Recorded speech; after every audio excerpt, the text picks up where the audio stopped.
बिल्कुल मित्रों, समझ लीजिएगा, अष्टमी और नवमी का जो कन्फ्यूजन आपके सामने आ रहा है, मैं इसको दूर करने की कोशिश करूंगा। आपको समझाने की कोशिश करूंगा, आपको बताने की कोशिश करूंगा क्या करना है, कब करना है, कैसे करना है। सबसे बड़ी समस्या क्या होती है, तिथि हम चलते हैं तिथिवार। तिथि किसी टाइम भी चेंज हो सकती है। अब जैसे 11 तारीख को 12:07 पर आपकी तिथि चेंज होगी। कौन सी? अष्टमी। तो अष्टमी कब रही? 11 तारीख की, क्योंकि सुबह के टाइम पूजा होती है, 12 बजे से पहले पहले पूजा हो जाती है। तो अष्टमी रहेगी 11 तारीख की, 11 अक्टूबर की अष्टमी रहने वाली है। नवमी नहीं है उस दिन, अष्टमी है उस दिन। और 12:07 के बाद में नवमी शुरू हो जाएगी। अब नवमी की पूजा दोपहर बाद तो होने की नहीं है मित्रों, पूजा तो सुबह के टाइम में होनी है।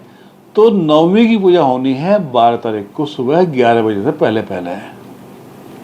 इसका ध्यान कीजिएगा, नवमी का पूजन 12 तारीख को सुबह 11 बजे से पहले पहले हो जाना चाहिए। उसके बाद दशमी शुरू हो जाएगी। अष्टमी नवमी एक तिथि पे नहीं है, एक डेट पे नहीं है। आपको इसको ध्यान कर लेना है, आपको कंफ्यूजन दूर कर लीजिएगा।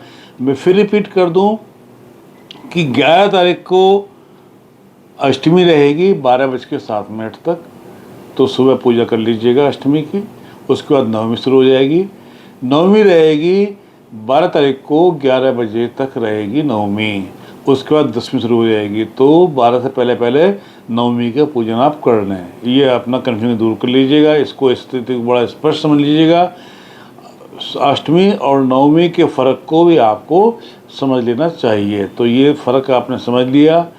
और 12 तारीख को ही दशहरा है, दशमी भी 12 तारीख को ही पड़ेगी। इस बात का आपको ध्यान कीजिएगा। तो नवमी और दशमी एक ही दिन पड़ रही हैं, क्योंकि दशहरा शाम के टाइम पूछता है, दोपहर बाद पूछता है। तो इसलिए दशमी उस दिन 12 तारीख को लग जाएगी, 11 बजे लग जाएगी। तो आपको ध्यान करना है, अपना पूजन कीजिएगा, भगवान का ध्यान कीजिएगा, हनुमान जी का ध्यान कीजिएगा, राम का ध्यान कीजिएगा। आपके सब कार्य सफल हो, ऐसा मेरी मनोकामना है। बाबा कृपा करें। मित्रों समझ लीजिएगा, अष्टमी को भी कन्या पूजन होता है और नवमी को भी कन्या पूजन होता है। आज मैं आपको कन्या पूजन की विशेष जानकारी देने जा रहा हूँ। उसको समझ लीजिएगा, आपको अच्छी तरह समझ लेना है। आपको कन्याएं 9 ही होनी चाहिए, क्योंकि माँ के रूप कितने हैं? 9 रूप है माँ के। नवरात्रे 9 दिन के पूजा हम करते हैं। तो माँ के 9 रूप के प्रतीक एक एक कन्या को लेना चाहिए, अर्थात 9 कन्याओं को आपको भोजन कराना चाहिए। अब कन्या की उम्र कितनी हो? कन्या रजस्वला नहीं होनी चाहिए, यानी कि उसको पीरियड नहीं आने चाहिए, अभी तो उसकी उम्र छोटी होनी चाहिए। तो मेरा मानना ये है, कन्या बच्चे से लेकर और 9-10 साल तक की हो सकती है, उसमें कोई दिक्कत नहीं है। आप जैसे बच्चे मिले वैसे बच्चों को आप भोजन करा दीजिएगा, आपको लाभ मिलेगा। देखिए, माँ के रूप की पूजा करनी है हमने। माँ सब कुछ देने वाली होती है, लेने वाली नहीं होती, देने वाली होती है माँ। माँ तो सब कुछ देती है आपको।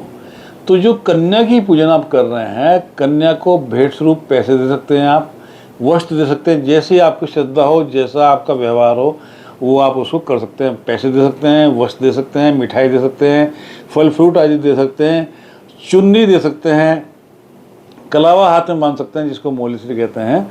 तो इतना करने से आपको माँ का आशीर्वाद प्राप्त अवश्य हो जाएगा। बाबा कृपा करें।